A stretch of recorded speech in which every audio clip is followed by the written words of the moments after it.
Hi, my name is Michael Idata from Elegant Utility, and I'm here making a video today about making money buying and selling watches. Now, I know if you're here to watch this video, it's going to be a little different than what you've probably seen before. I'm a very nuts and bolts kind of person. Um, so this is my first video on buying and selling watches. Have been into buying and selling watches now for 30 days. So 30 days ago, had known absolutely nothing. Okay, so before you go, there's reasons why maybe you might want to watch this too, because I have a lot of experience buying and selling. So that's what we're going to talk about today, buying and selling. First is this is a Cartier Santos. I just thought it'd be nice to get that as the image. So again, we're going to be talking about buying and selling. First thing I want to get into is language and philosophy, language and psychology. So language and psychology in what you're going to need to do to be buying and selling watches. Okay. And now, why do I say language and psychology? Well, first, when people say that they're a collector, I know everybody likes to be a collector. That's like the number one thing that people want to say: collector and collection. This is the word of an end user. An end user is a collector. If you want to be buying and selling watches, you're more of an enthusiast. And I'll get into more language in the next part of this. You're more of an enthusiast that likes to buy, keep, and sell. Okay? Not a collector. When you tell me you're a collector, this is what you're telling me.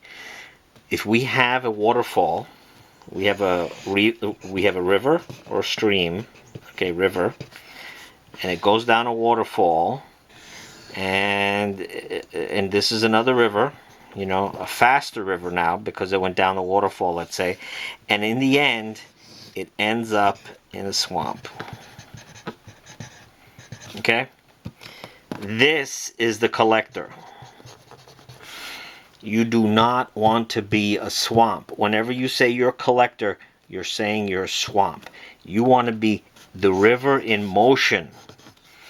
You want to be the river in motion. I know it seems like it's nothing, but people set themselves up for failure because they don't know the power of language. Another person that talks a lot about watches loves saying the word bucks.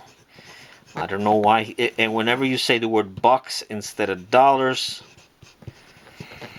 you're cheapening your product.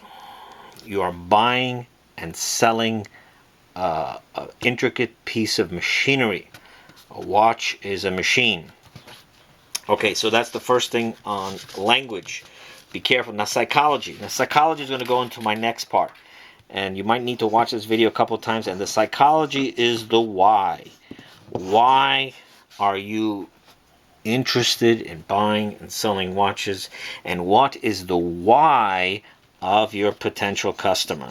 And how will you satisfy that why? Can tell you now my why. Very simple. My why is that there are some watches that want to buy, and after watching these videos that people have been putting on, I just want to puke. And the one recently I just watched, I'm telling you, it was Kevin Leary from Shark Tank and speaking with Teddy Balsadar about some watches and his collection, and he gave this mostly out of touch idea on how to buy and sell watches. His focus was on the AD, the authorized dealer. Have a relationship with them, spend money, and then that guy is going to give you some crumbs so you could buy a watch and possibly sell that watch and make a profit. So this is a $1 million deal for the watch brand he was talking about. You'd have to spend $1 million with your AD so that eventually he'll give you a watch that you can make a $20,000 profit in. This is what it is. This is exactly what's going to happen. So this business model, you will fail. Or it's only designed so that the AD stays in business. And we're in a point right now where a lot of things are going to become a waterfall prices. Especially some of the biggest name recognition you're thinking about is what this guy model was talking about. Don't give your AD that kind of prestige, because what you're doing is you're putting yourself down. So maybe you don't need to buy watches from the AD. Okay, that's number 2. This business model will fail. So now, what business model will succeed? So let me give you my business model. Now, this business model have already been implementing it in machines, buy and sell machines, buy and sell, what do you call it, lathes, milling machines, tooling, auctions. I've been doing this for well over about 7-8 years right now, and I've amassed a lot of stuff. You'll see my eBay of all the things that purchase and sell, and you'll see my Etsy, the things that we manufacture. So this is now back to the why. Figure out the why. The why, your why, and what your potential customer's why is. If you're going to sell this name brand that everybody talks about, like I mentioned in the last one, that means you're selling to the ego recognition, or you're selling to money recognition. If you're going to sell to recognition, whatever, if you're going to sell to these two based on ego, then you're going to have to spend a lot of money on your purchasing, and you're going to have to end up robbing people in the end. Why? Because you're selling the Rapper Dream watch. You're selling the Rapper Dream watch, and that's not a watch now. That's jewelry. You're selling jewelry for money recognition. You're not going to sleep at night, and when the market takes a dump like it's about to take now you're going to be like that favorite, the best line of that movie. You're going to be holding the bag of excrement, the largest bag of excrement, because there's going to be no value when your high-end item dies. So figure out who you want to sell to. Now I'm going to give you the most important part of buying and selling watches. The most important. More important than the brand, more important than anyone. That is, who is going to repair your watches? And how much are you going to get to see? Who's going to repair the watches? Who's going to do it? Now, told you I got into this less than 30 days ago. And the reason why I got into this less than 30 days ago is because of Theodore Ratchet. Theodore Ratchet is the guy who's going to be repairing all my watches. Theodore Ratchet is who I'm going to be working with. He's going to repair. And why Theodore Ratchet? Because he is Swiss trained. In fact, he was trained from one of the big 3. Okay? You know who that is. If you're into the watches, you'll know the big 3 names. So Theodore Ratchet was trained by them. Absolutely brilliant. Met him. We were going to be... met him at a place and he was doing guilloche. So, it's a big deal. We're not talking about... Now, why is Theodore Ratchet or your Theodore Ratchet the most important person? Because you're going to buy a watch, and you might have to put a repair. Now, if you send this watch to a repair place, to an authorized dealer, you might be in Never Never Land. Because there's 2 ways the authorized dealer fixes a watch, or a new watch. They either change parts or repair. Now, change parts is faster. Repair takes longer, but you don't need to have the parts per se for the repair. If you got a good repair person, you find out what they specialize in to repair. Maybe it's ETA movements. Maybe it's vintage. You know, and you want to make your purchases, or you want to structure your business around what he can or she can repair for you at a reasonable cost. That means that they're not going to take a watch that's flooded with salt for months and tell you, we could fix the watch, and then you send them $1,000 watch, and then you get like a $700 bill. You don't want that. You want someone that's going to reasonably do what you want with that watch, so that it could be running the way you want it. Full overhauls, flooding, shock damage, maybe some pivots were busted, whatever. You need to find that part. This is the number one thing. And why this is number one, I've been watching some of these videos on Sin 104 watch. This poor guy bought the watch. He bought it used. Now, Sin keeps their value. In fact, if anything, I'm probably going to buy a Sin for myself, either the 104 or the 103. I'm not sure. Probably the 104. So he bought a Sin 104. So what happened when he bought the Sin 104? He spent $1,000. He spent $1,000 to a watch that kind of maxes for sale around $1,700, let's say.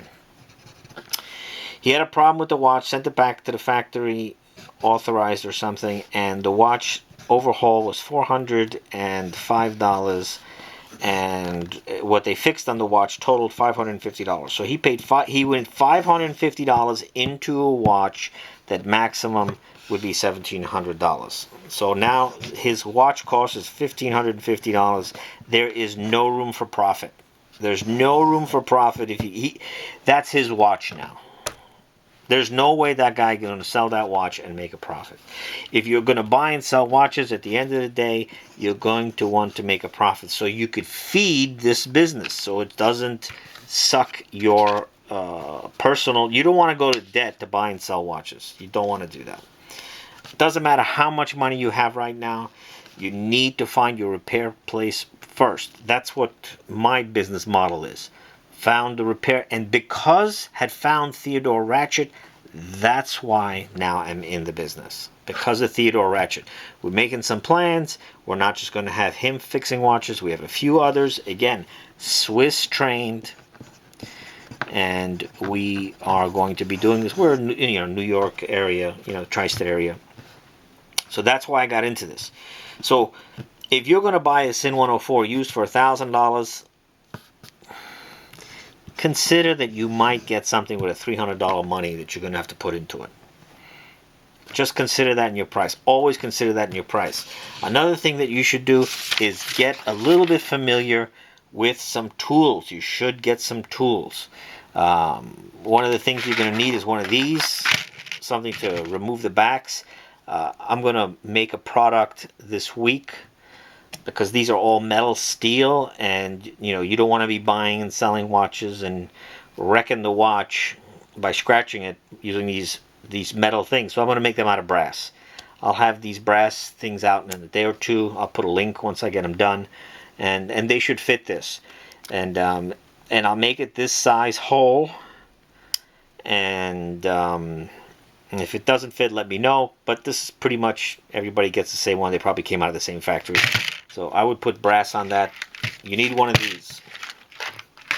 You need something to separate bezels. If you need to separate bezels, my suggestion would be don't use a knife. Find someone who does RC propellers, and these break all the time when they have their airplanes. They crash their planes, and these are really good. They're really tough.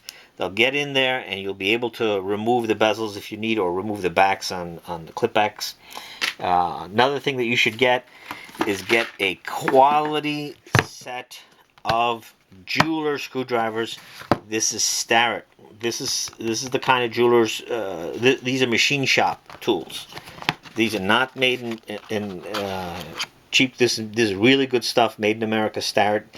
And the reason why you make something good like this is because at the end of the day, these tips will not go bad. And once these tips go bad, they'll wreck the screw. They'll wreck the screw. And the last thing you want to do is wreck a screw. Like the picture of this Santos. Like this picture of the Santos. You see those little screws? You don't want to be wrecking those screws. Okay, get a nice set of jeweler's screwdrivers. Another thing that you're going to need to do is you're going to need to kind of get into a little bit of polishing. But here's what I'm going to suggest. If you get any polishing, the only thing you use is the rouge. Do not use white. Do not use emery. Never use emery. Only use white. Another thing you never ever do, because you never use a buffing wheel. Never use a buffing wheel with that stuff. You have no idea how quickly you can round off all your edges. If anything, you could use a little piece of cardboard with your finger and rub it back and forth, or use something that you can keep the contour, not to wreck the contour, because you do not want to round off, that edge right there. So that's a very important thing. You do not want to round this off. You lose the value of the watch. Thirdly, I'd use something called Rub and Bright. This is what I use for all my products that I manufacture. I'll give you an example. Here is one of the products I manufacture. I make this. This is made out of brass. This is for the audio industry, and I use Rub and Bright. It protects it at the same time, and it's gentle, and it puts a nice protectant on, especially brass. I mean, I don't know how many brass watches you're going to get into, but these are one of the products I manufacture. I manufacture about 40 products. This is another one of the products I manufacture. Pencil holders. Here's some more that are not fully polished yet. So I know a little bit something about making stuff. I know a lot about making stuff, okay? Now, the purpose, again, is for you to make money in this. So you need to get your Theodore Ratchet. Because if you buy a watch and it's a beater and it sucks, what are you going to do with it? You're going to send it to an AD. An AD has too much overhead. They have too much overhead. When they get that watch in there, they got to make X amount of dollars to pay for that rent. So if you do get someone to repair, maybe they'll work out of their house, give them a beater watch to fix, see how they do with it. You know, so that you can get a good handle on what this guy can do for you, because you're going to have a relationship. You're going to have a relationship. This is the most important relationship, not the AD. An authorized dealer is not your most important relationship. Your repair guy, whoever's going to be repairing your watches, is the most important relationship. Find out what kind of watches you want to deal with, and wherever you are, you can buy and sell. And you got to tell the truth, because if you don't tell the truth, you're going to make a bad reputation. Where did I put that pencil? Here. Okay, so truth. You got to tell the truth.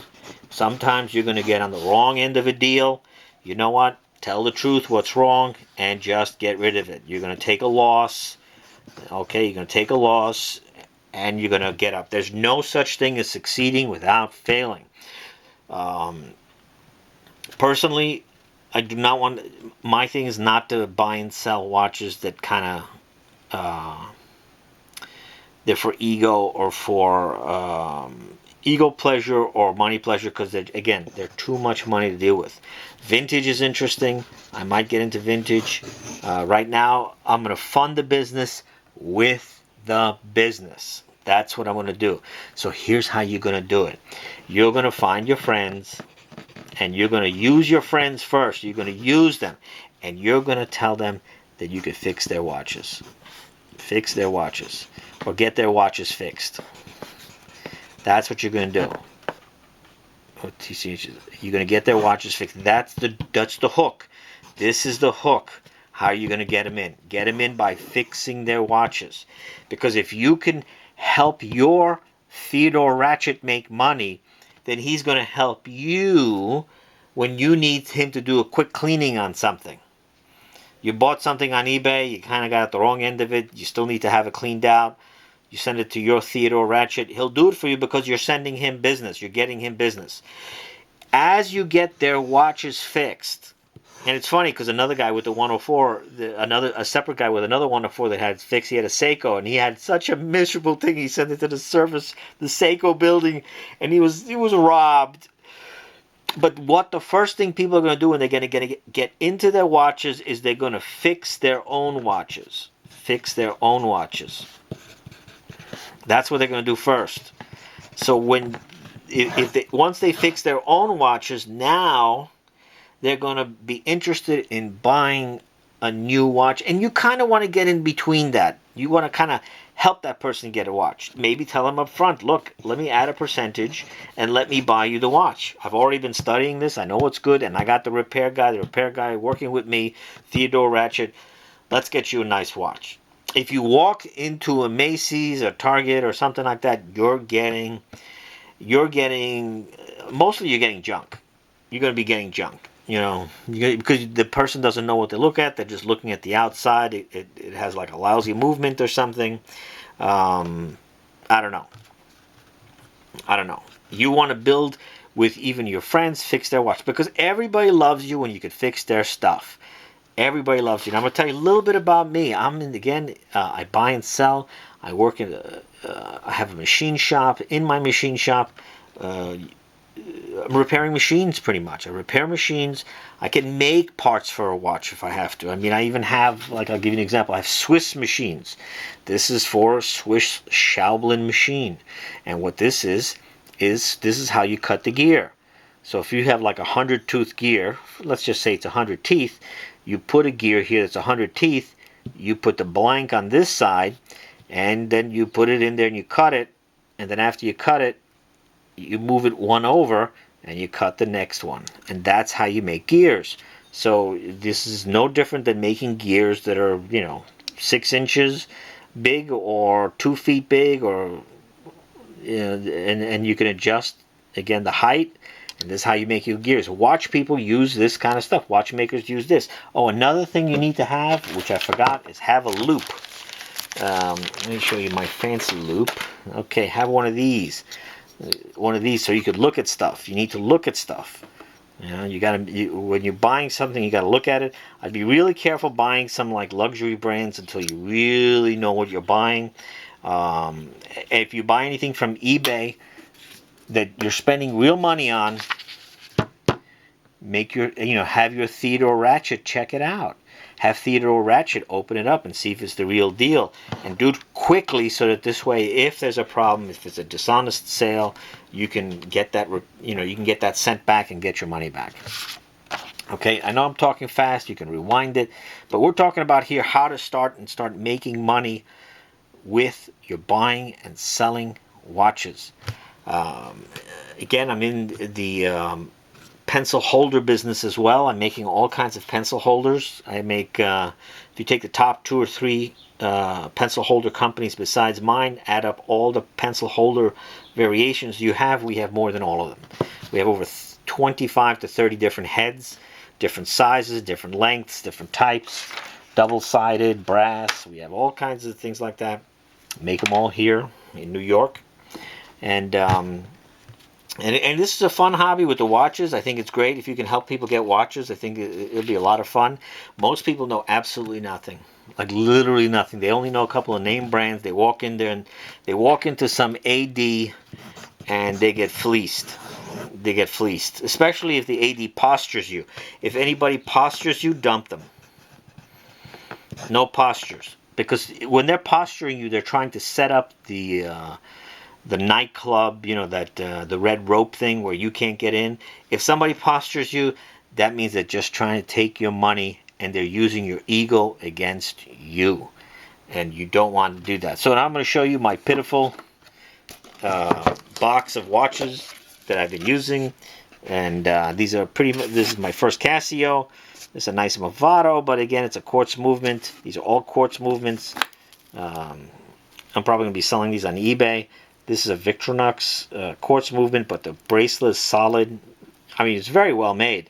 100 meters. It's got the military time on there too. And I like phonographs. Again, this is a Wenger. And I also made this about 20 years ago. And this used to sit here. It was really originally made for this watch. But, it shrunk. The leather shrunk after 20 years. I'm going to be making this design again. I make a lot of stuff. I like making things. And this is another Wenger I want to sell. Nothing's wrong with it. It's a quartz movement. It's got raised numbers. It's good to 100 meters. And like a quartz should, the second you touch this, the second hand should start counting, not this little dinky hand like some watches, like these Edifice. I mean, that's like if you use a chronograph and this is your counter for your seconds, just garbage. Don't buy it. That's not a chronograph now. That's just I don't know what it is. It's like nonsense. So these are again Swiss made, but their Swiss made movement is not a. It's a quartz movement, stainless steel 316, and I've never polished the watch more than doing it by hand, and you could see everything is sharp. Everything is sharp all around. You know. Here's another one. Bracelet. It's got not bad. This watch doesn't fit anymore. So, but again, another Wenger. So these are the watches I'm going to start out with. I'm probably going to sell these. And that's going to fund my next watch purchase. And I might sell this one. This is again, it's a Cartier. It's a quartz movement, and I know the guys are going to say, "Oh, I'd never buy a quartz movement," but I go to high-end parties with this watch, like really nice, fancy parties, and when I go there in the middle of the night, I turn it around and I wear the other side. So now you have a white face and a black face on a Cartier watch. I have been looking to see how much these things cost. I have no idea what they cost, but it's got the rose gold on it. It is absolutely brilliant. It's got two sides to the watch. I thought you'd get a kick out of this. This is the only like really nice watch I have. You know, it was given to me. It was a Cartier, and I'm just going to put another battery in it or something, and probably just keep it. Unless someone's going to give me a ridiculous amount of money. Another thing I wanted to say: no scratches on it. Another thing, just dirt. Another thing I want to say: every watch you have is for sale. If you're going to be profiting money, you're going to be making money, losing money, or buying and selling. We hope you're on the better end of making. Sell everything you have. You are going to do a spectacular job if you have no watches left, and then you have money to go buy new watches. So again, the collector is the guy who's at the bottom of the waterfall. So we do not want to be the collector of all these timepieces just sitting there in some coffin. You know, don't get hooked up on fancy boxes. Don't get hooked up on presentation. Unless you're the end user. The collector is the end user. If you want to buy and sell, you have to remember that's the end user. And the last thing I'm going to say for today, because I didn't expect it to go for so many minutes, you make the money on the sale at the purchase. Just remember that. It's not what you sell the watch for, it's what you buy the watch for. And this is really important in sales. Whatever your buy price is, we know we could sell it. If you start learning about the watches, you'll know what you could sell it for. So it's not about selling it. It's about how you bought it. Okay, like I said, this is 30 days in now. I'm 30 days in, not even a month. One of the reasons I got into this is, like I said, I found my Theodore ratchet. You got to find your Theodore ratchet that could fix watches. If not, then you're just going to buy a $1,000 watch used on eBay, and you're going to send it to an AD, and then you're going to pay another $550, and then you're going to be left with an end user price of $1,550 for your watch. That's end user. Now you've become the cesspool. You've paid retail. You paid retail for a used watch. Remember, you want to buy and sell. You want to buy and sell for part of your hobby, but you want to make money in the hobby. Because if you don't make money in the hobby, then it's going to be sucking your resources. And if you're married, you got bills to pay or something, don't let your hobby suck your resources. In my machinery, everything is free. Because from buying and selling, you'll see my website, you'll see my my sites, my Etsy and my eBay, and you'll see how many products there. And it was all self-purchased through buying and selling. That's the thing. It all paid for itself. So you could look at the dollar amount of how much products I have there, and you could put that in watches. You know, you could put that in watches. It could be a pretty expensive watch. So again, don't get on the bottom end of a deal. Get your Theodore ratchet. So at least if this $550, if you're buying it from eBay, you can go immediately. If it's bad, send it back. And how you do that? You got to bring Theodore ratchet business. As you bring him business, people will start asking you advice about watches, and then you could purchase for them or purchase with them. You know, it's a business. You know, when they walk in